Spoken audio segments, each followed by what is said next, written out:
Olá,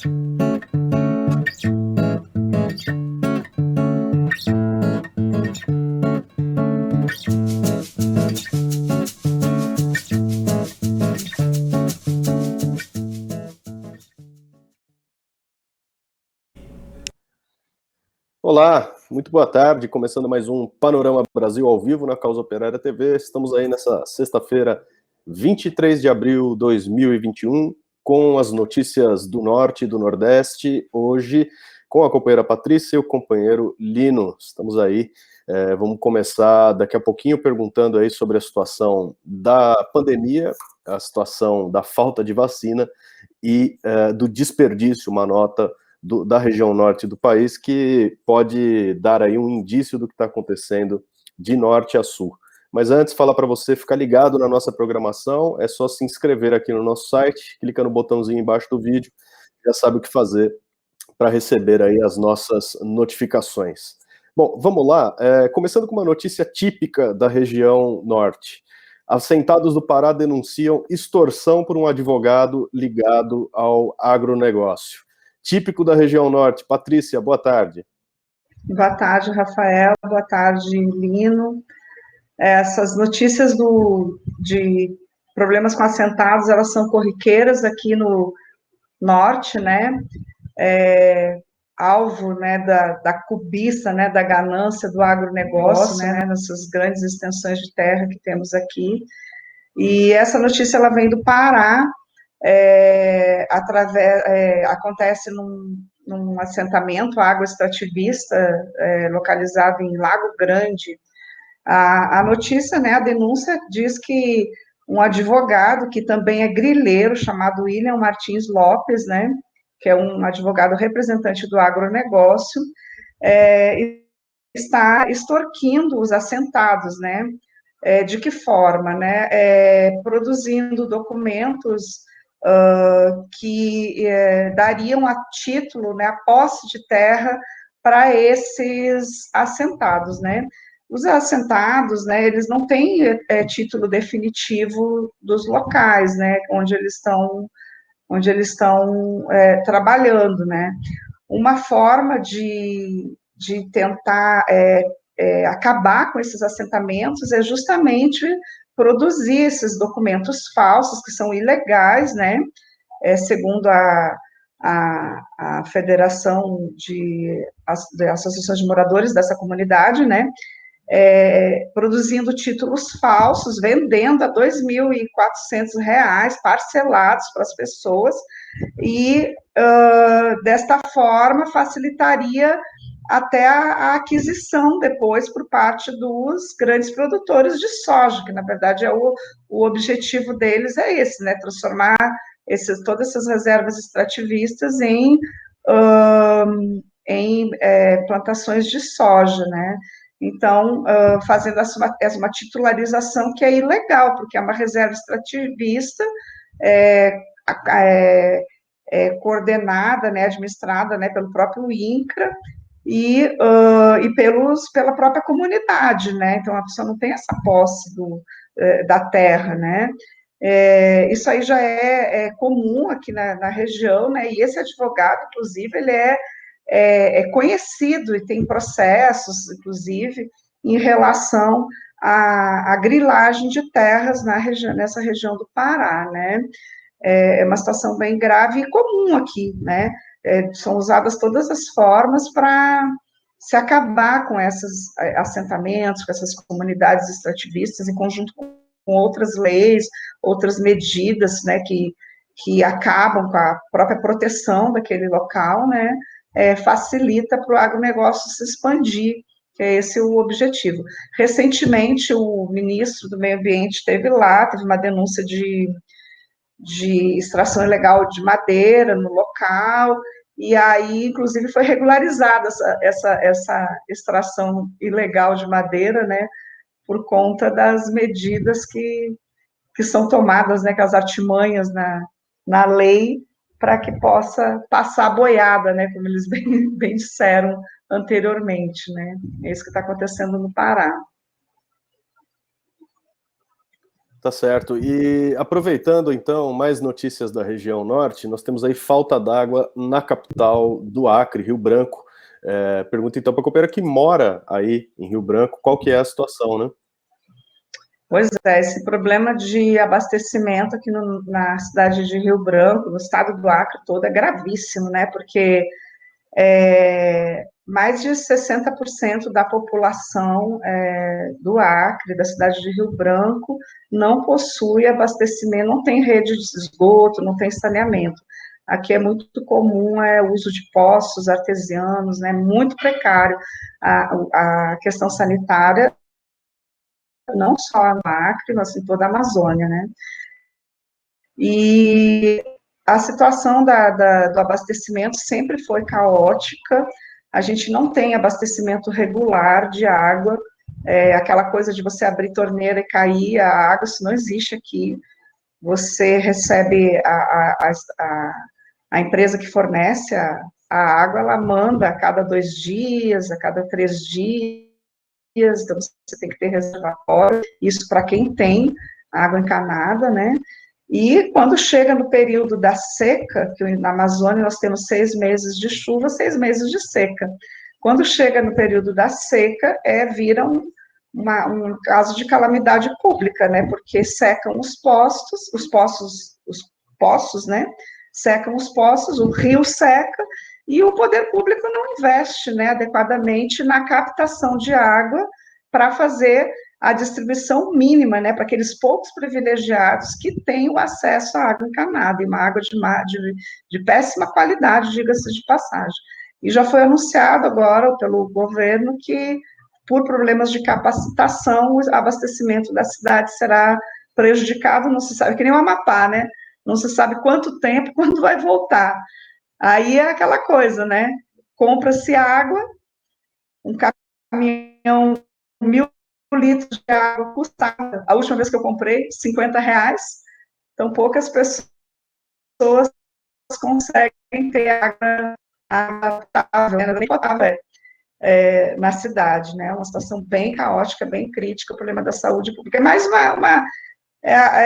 a intenção também, né, tudo que se faz no sentido de não investir no setor público tem a intenção de privatizar, né, que isso aí já corre, né, publicamente, essa questão da privatização do saneamento, da distribuição de água no estado do Acre, né, então, fatalmente, a gente sucateia, deixa da pior maneira possível para que as pessoas digam, vamos privatizar que talvez seja melhor, e não melhora, piora, né, a gente sabe. É isso, Rafael. Tá certo. Bom, você acompanha as notícias da região norte e do nordeste toda sexta-feira aqui no Panorama Brasil. Você fica ligado na nossa programação. 12h15 a gente começa com as notícias de todas as regiões, de segunda a sexta.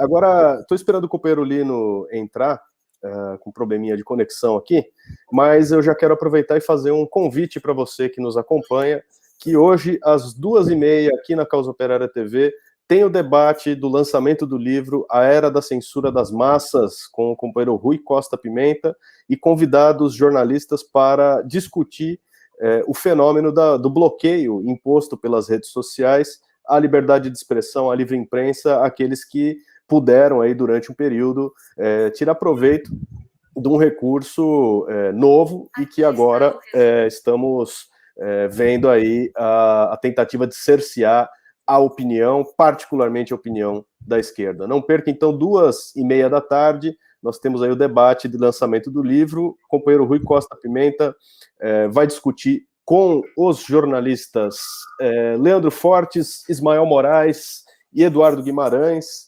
companheiros aí da imprensa progressista de esquerda, esse fenômeno da censura das massas. Não perca, então, 2h30 aqui na Causa Operária TV. Agora sim, estamos com o companheiro Lino. Lino, uma notícia das páginas policiais do Nordeste, né? Páginas policiais aqui no Panorama Brasil ficaram famosas com os absurdos da polícia, né, da repressão no Rio de Janeiro em particular. E agora a notícia aqui da impunidade, né, de um policial militar investigado aí pelo assassinato de uma estudante universitária 4 anos atrás, e a pena dele agora é ficar de castigo no quartel. Como é que fica isso daí, Lino? Boa tarde.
Não sei se tivemos aí um probleminha de conexão com o companheiro Lino, mas de toda maneira, deixa eu aproveitar então e convidar você para conhecer o jornal diário do PCO na internet. Você acessa causaoperária.org.br, nosso diário Causa Operária, no ar desde 2003, todos os dias com notícias, atualizações, a polêmica, a denúncia que você encontra na imprensa do Partido da Causa Operária. Acesse então causaoperária.org.br.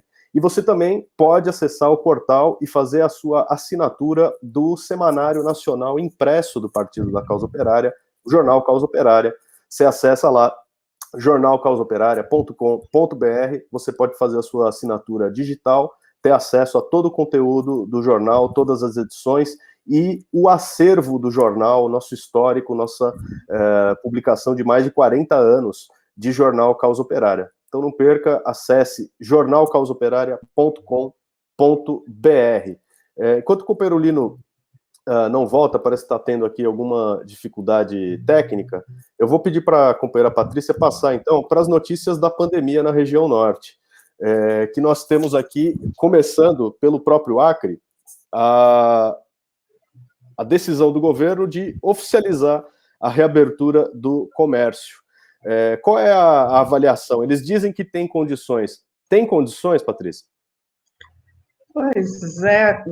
Na verdade, nunca houve fechamento de comércio aqui, né? Nunca houve. O que houve é medidas de restrição de circulação de pessoas. O comércio funcionou de colocar limites de horário, limites de ocupação, que nunca funcionaram, na verdade, né? Porque se também não existe fiscalização, e também não se quer fazer essa fiscalização, né? O objetivo é dar uma resposta, né? Estamos fazendo alguma coisa pela pandemia, né? Para combater a pandemia. O comércio sempre funcionou, da mesma forma. Agora, por último, no último mês, que houve alguma alteração de final de semana, que eles restringiram, fecharam, só se ficava serviço essencial, que seriam farmácias, hospitais, né, serviços assim, né, fora isso, nem gasolina tinha. O que não impediu que as pessoas seguissem com as suas atividades normais, né, porque quando o povo não quer, não acontece. Falta só o povo que não sabe isso, né, não quer, não dele, né. Então, agora liberar com que no final de semana, pela pressão, né, dos comerciantes de eventos, principalmente, né, de restaurantes, essas coisas assim que funcionam, né, no entretenimento, resolveram liberar tudo no final de semana também. E existem informações contraditórias, né, que a gente acaba que não sabe o que de fato acontece, porque são escondidas as notícias, né. Eles afirmam que houve um recrudescimento das ocupações, por um lado, que houve resultado dessas medidas de restrição no final de semana apenas, né, e circulação à noite, e que há condições de retornar, de abrir de forma controlada, né, o comércio, né, 20% de ocupação, e abrir as igrejas, né, isso tudo é aquela pressão que existe por parte dos comerciantes e também do povo, né, que também não quer, as pessoas não querem o fechamento das coisas, do comércio, dos serviços, né, para os ambulantes, não pode estar na rua, as pessoas vivem disso, né, as pessoas não apoiam essas medidas, né. Então, o governo resolveu, nesse vai e vem, nessa briga toda, que vai reabrir novamente nos finais de semana nessas condições. Só não voltam os eventos de festa, essas coisas assim, que, segundo eles, tem aglomeração, né? Os restaurantes cheios, tudo, ônibus lotado, não é aglomeração também não, né? Então, pronto, vai reabrir. E em relação à pandemia, eles falam que houve um recrudescimento, menos casos, tem mais, se é que você aumenta 1, 2 vagas dentro de um hospital, isso é aumentar a quantidade de vagas? Não sei, né, estatisticamente, me parece muito pouco, né, para uma situação de pandemia, né, então, o decreto foi publicado, ou seria publicado hoje, segunda-feira inicia, na verdade, segunda-feira inicia esse novo decreto, com reabertura. A reabertura dos lugares que já estão precariamente com portas abertas e a situação da população se mantém na mesma, sem vacina, sem recursos. Nós estamos vendo, inclusive, o protesto de trabalhadores da saúde no Acre contra a terceirização, e eu peço para a companheira dar os detalhes aí, o que acontece no meio de um momento de crise como esse. Uma unidade de pronto atendimento está se livrando dos trabalhadores da saúde, estão contratando terceirizados para pagar menos, é isso mesmo? Exatamente isso. A terceirização é uma realidade, há muito tempo no estado do Acre, não apenas no governo do Cameli, né, ainda no governo do PT aqui, que foi 20 anos de governo aqui, o PT já havia esse processo de terceirização, porque a questão é a seguinte, o serviço é necessário, existe a lei de responsabilidade fiscal que impede que o governo exceda, né, aquele gasto, né, com salários, enfim. E, então, isso já é uma realidade. Já existia aqui o Pró-Saúde, era um programa que foi alvo de inúmeros processos para fechar, que era ilegal, e agora eles arranjaram uma maneira de legalizar essa questão da terceirização, que é uma terceirização, porque na medida que você cria, o governo nega que não é uma terceirização, e o protesto foi isso. Os servidores da UPA, da Sobral, que é a região mais populosa da cidade de Rio Branco, né, fizeram esse protesto contra a terceirização, porque eles vivem na prática a terceirização, mesmo que exista uma empresa que é legalizada, né, que é a IGESAC, né, Instituto de Gerenciamento de Saúde do Acre, é uma empresa criada para não fazer concurso público e contratar pessoas de forma precária, com salários menores, sem estabilidade, de servidor público, e é uma prática muito antiga no Estado. Através dessa IGESAC, eles conseguem fornecer até 40% dos servidores, né, necessários de saúde. Então, é muito significativa a quantidade de pessoas que não são chamados de terceirizados, porque não é uma empresa terceirizada, é uma empresa do governo, criada, né, pelo governo, para fornecer funcionário sem pagar o teto do funcionarismo público, né, sem pagar como funcionário público, né, e essas investidas de ampliar essas contratações, apesar de ser limitado a 40%, e transformar em organizações de saúde, que são empresas que gerenciariam as unidades de saúde de forma independente. O governo tira totalmente a sua responsabilidade sobre o setor de saúde, né? Então, essas empresas seriam encarregadas, inclusive, da questão salarial, né? É uma realidade e vem aos pouquinhos, abocanhando pedaços do serviço público, dos setores de saúde, né? Quando que a medida correta, né, seria exatamente o contrário, né? Especialmente porque a gente vive uma situação de calamidade pública, o governo ele tem recursos, ele tem condições de adquirir, de fornecer, de contratar os funcionários necessários para o setor de saúde, que simplesmente não existe mais no estado do Acre, né? Ninguém consegue fazer absolutamente nada aqui. Você ficar doente de qualquer coisa, reze, se você acredita em Deus, porque você não tem para onde, você não tem como se tratar, né? Então, essa situação e a greve essa paralisação dos servidores da saúde é justa, eles negam que é uma terceirização, mas na prática é isso mesmo. E, aliás, diga-se de passagem, o único setor do Estado do Acre está fazendo algum tipo de mobilização, de alguma reação contra os ataques que o governo vem realizando contra o setor de saúde, né? É a única categoria que, de alguma forma, reage, apesar de a gente saber que as reações são bem limitadas, né? Porque não existe, por parte dos sindicatos, uma mobilização, um amplo chamamento, né? Para que haja uma mobilização de verdade contra essas questões que são justas e são verdadeiras. É isso, Rafael. Ok. Eu queria falar com o companheiro Lino, porque temos um tema semelhante aqui na pauta do Ceará. Lino, você nos ouve?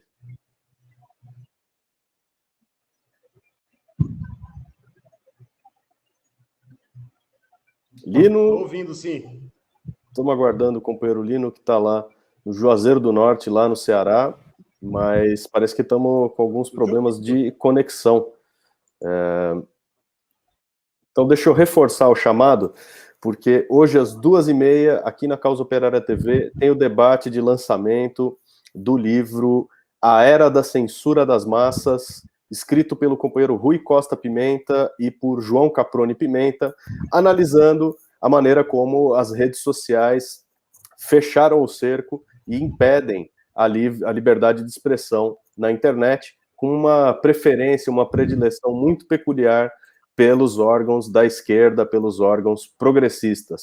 Então, a era da censura das massas, como as redes sociais, como os capitalistas da internet estão tentando reviver aí a direita e a sua imprensa falida. Bem, enquanto o companheiro Lino não conecta, a gente vai avançando aqui com as pautas. Parece que agora vai. Vamos ver. Lino, nos ouve? Estou te ouvindo, sim. Estamos aguardando.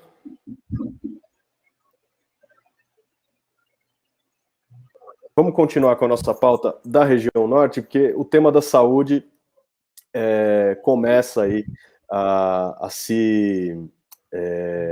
extravasar uma situação da normalidade. Estamos colocando aqui no destaque do nosso programa que a vacina não chega, e não chega mesmo, né? A gente ia falar sobre isso na região Nordeste. E na região Norte nós temos um caso de desperdício, não da vacina, porque a vacina não chegou ainda, né?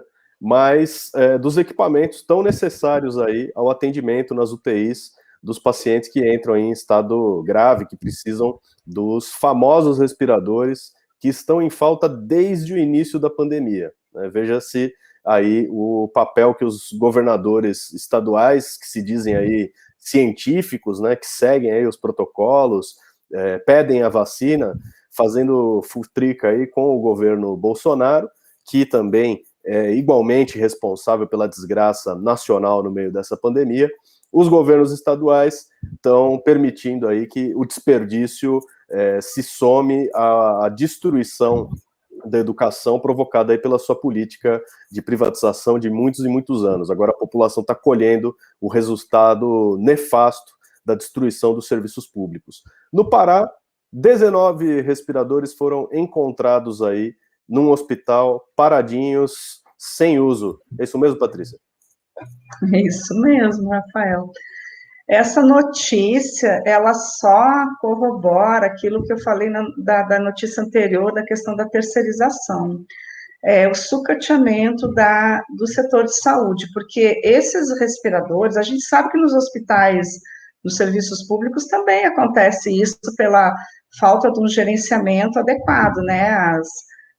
Os administradores, eles não têm esse cuidado, né? Muitas vezes necessário com a coisa, o que é público, né? Com os equipamentos, são remédios vencidos. São várias denúncias que a gente vê todo dia a respeito do desperdício, né, e que afeta diretamente a população que precisa dessa assistência.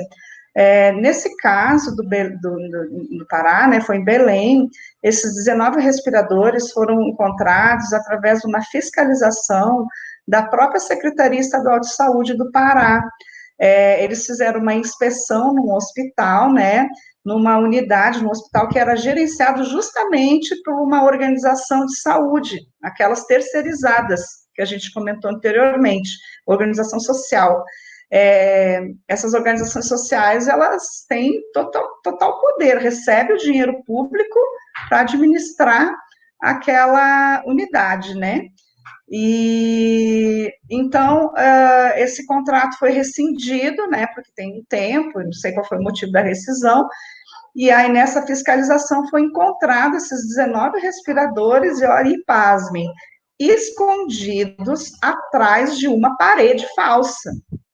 Então, aí eu não entendi, né? Por que esconderam na parede falsa, né? Mas é o relato, né? Foi no dia 22 de março. E eles estavam escondidos através de uma parede falsa. O hospital Abelardo Santos, na região norte de Belém, né? E essas denúncias, e foi através de uma denúncia mesmo, né? Que estavam escondidos esses respiradores nesse hospital. Essa questão de saúde no Pará, já tem várias denúncias, várias operações para investigar os desvios em relação a respiradores. Acho que foi no panorama da semana passada, a gente falou sobre a questão da aquisição de bombas de infusão, né, no estado envolvendo o governador. É complicado essa questão pública, né? E a gente fica muito, eu particularmente fico bastante triste, né, de ver, porque eu sou funcionária, né, do serviço público, trabalho na saúde pública, e a gente vê que realmente existe um descaso total, um descuido, e uma falta, de fato, de administração, de importância, a devida importância para o atendimento, né, para a saúde, com a saúde da população, não importa, né, o que acontece com a população. 19 respiradores parece ser muito pouco, mas não é, né, porque se a gente pensar que são 19 pessoas que a gente está vendo as notícias, né, que morrem em decorrência da ausência do equipamento necessário para o suporte de vida, né, é uma coisa bem grave, né, bastante complicada, e isso é só uma pontinha do iceberg, na verdade, né, porque é só apenas uma pequena denúncia que veio à tona no meio de um mar, né, de irregularidades e de descasos, de descuidos com a questão da saúde. A questão da vacina é uma coisa que até agora virou piada, né, porque ninguém sabe quando vai ser vacinado, nem os grupos prioritários, né, então só resta para você a esperança de ter um leito hospitalar para pelo menos morrer com conforto, né, com menos, não morrer sufocado em casa, né, para quem passar por essa situação. É uma situação de terror, né, que a gente vive no Brasil, né, e que não tem uma perspectiva de melhora a médio e curto prazo. É isso, Rafael. Como a companheira bem lembrou, podemos estar aí diante, no caso dessa denúncia, da ponta do iceberg, né, justamente. E acredito que na mão dos governos irresponsáveis, criminosos, inimigos do povo de norte a sul do país, facilmente a coisa é daí para pior. Mas nós vamos ficando por aqui. Eu agradeço a companheira Patrícia pelas informações, pelos comentários aqui, toda sexta-feira conosco, as notícias da região norte no nosso Panorama Brasil. A gente volta segunda-feira a partir do 12h15. Até lá!